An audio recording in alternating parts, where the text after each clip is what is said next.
So once more, Spider-Man is forced to become Earth's champion and defend against these magical threats. But this time is different. You see, not only is it more depressing this time, but this marks one of the rare times that the situation actually breaks Spider-Man. Because yes, while Spider-Man is still in the middle of fighting this gauntlet against these Scions of CYRA, very powerful beings, this time he is up against the twins, each of whom represent different things. One represents pain and destruction, and the other representing the concept of death. And you know, previously Spider-Man fought against one who represented time. And yes, death is a part of time, but that isn't the sole focus. Here though, it gets pretty dark and deep for Peter, as what he sees and encounters during this entire battle shakes Peter down to his core. Because as soon as Peter and this female scion of CYRA are about to engage in a battle, we find out this isn't just a normal, punch, hands to hand type of fight.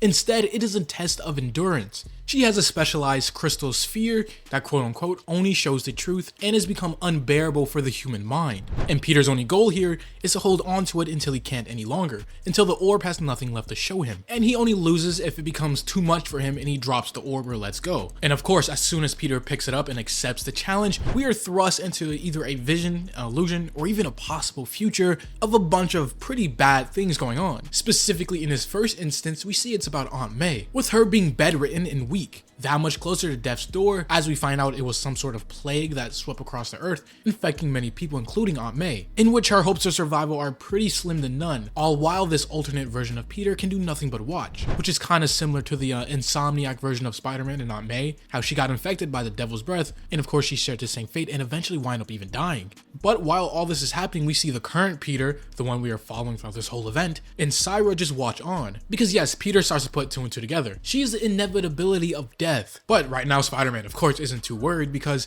throughout his life he has suffered more loss than she can ever know. He can straight up just watch sad movies about his life and be fine. Which is maybe a bad choice of words from Peter, because he is going to see exactly that. The death of every one of his loved ones, people he has trained, mentors, friends, because at the end of the day, even if Peter is a spectacular Spider-Man, he and everyone he knows are still human, still mortal. They were born and eventually have to die. Which in this next case, we see Mary Jane this time. In a potential future where they're fighting the Hobgoblin, this isn't just another spectacular battle and team up, fighting the villain of the day, eventually winning, then moving on to the next. No, certain fights have drastic outcomes. In this case, we see the death of Mary Jane. But again, even though this is happening and playing out right in front of Spider-Man, he still doesn't seem too concerned, with him even going on to say, I get this game now, it's who can get bored first. Because yes, Peter knows this isn't true, the future isn't written, because while these deaths and events would be tragic, he knows this isn't real. CYRA even going on to say, true, it's possible she dies in her sleep at 94, or even just chokes on some fruit tomorrow. But what is indisputable, however, is that her life will end someday. Which is obvious, right? No one lives forever, and Peter knows this,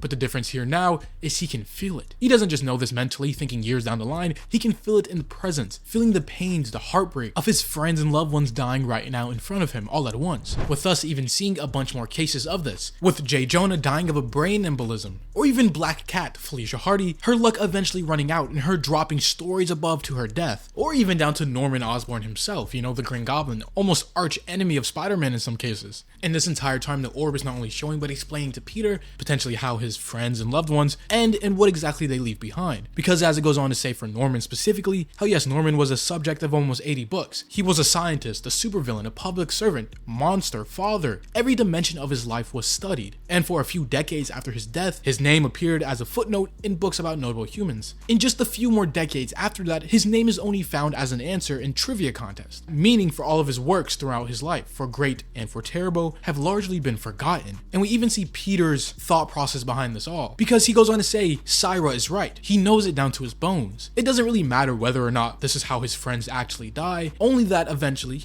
they will. One day, whatever makes them will cease to be. And so far that is obvious, that is a normal part. The only part that Peter is hung up on is what they leave behind. Because we see Peter almost develop a nihilistic way of viewing life. And this next part doesn't help in the slightest, because within the next deaths that we see, this is the moment that actually breaks Peter, with it being the actual death of his fellow spider heroes. Miles, Gwen, even Spider-Boy, for better or for worse, even though no one really cares about him. But still, the orb going on to explain the next generation of spiders, their lives extinguished along with the lives of countless others. Their death will be meaningless in the result of cataclysm. They do not die as martyrs or as heroes for some greater purpose, they just die. Humans full of potential, full of promise and love. They're there one moment, and then they become empty shells of meat the next. And I think this part hits Peter the hardest because yes, even though before he has seen Aunt May, Mary Jane die in whatever way they did, they are civilians for the most part. I mean, Mary Jane is technically Jackpot, a hero of her own now, but normally she's just a normal person. Whether when you have these superheroes, people with extraordinary powers, abilities, and of course with Spider-Man personally training them, they are supposed to be above normal civilians. They are supposed to be the ones who protect the civilians from death and harm. And so when Peter sees them dead or harmed,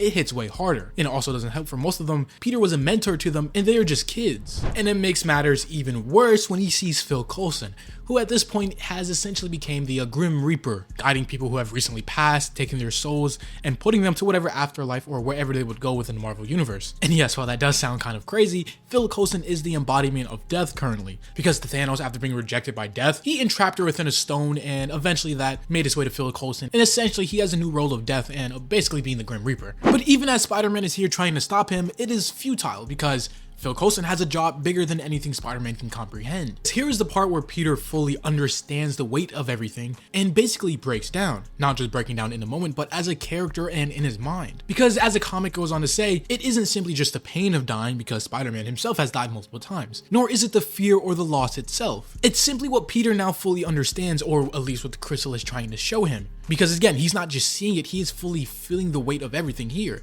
Because with the crystal's clarity, each time he sees a fellow human die, it's simply the utter lack of impact they had on the world. And now with Peter now seeing the loss and death on a grand scale, almost cosmic level, in the ginormous horizon of the cosmos, no singular life matters. A literal foundation element of Peter's worldview is crumbling with every death that he witnesses. With Peter now very briefly bearing the same mental task and evaluation that Phil Coulson has now as the embodiment of death, he realizes that everyone dies. At some point, everyone is forgotten. Every legacy comes to an end. How starting out in life, you came from nothing and eventually you will return to nothing. Yes, a very, very dark, depressing, and nihilistic outlook on life, but one that Peter has came to a conclusion after not only just seeing everything unfolding, but actually feeling the weight of these people who care about their deaths and their impact on the future. Now, either if this is just a natural conclusion that Peter is coming to in his mind, or if he's being affected by the sphere's influence, it's not explicitly clear, but the result is still the same, as eventually the sphere has nothing left to show him. Peter has won. He made it through the sphere's influence, but it came at a cost, altering Peter in his mind and how he now views everything. And it's interesting because CYRA here, the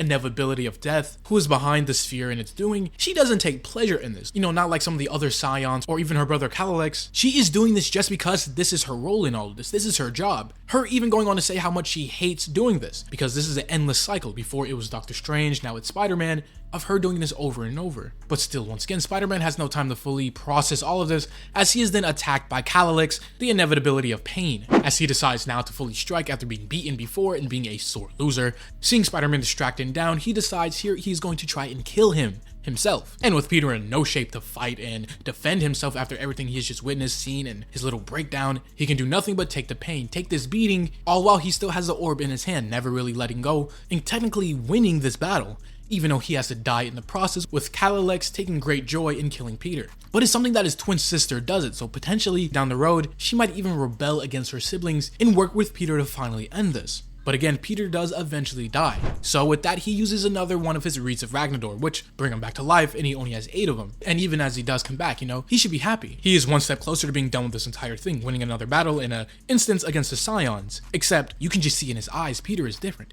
He is no longer the same that he was before the battle. He now has a slightly different outlook on life. Because as he makes it back to his apartment talking with Doctor Strange, Strange knows nothing of this and just goes to tell Peter, good job, but you're going to need to redouble your efforts because the next people ahead are going to require a lot more skill and imagination. But Peter here essentially has enough with everything that he has just felt, seen. He has just one question for Doctor Strange.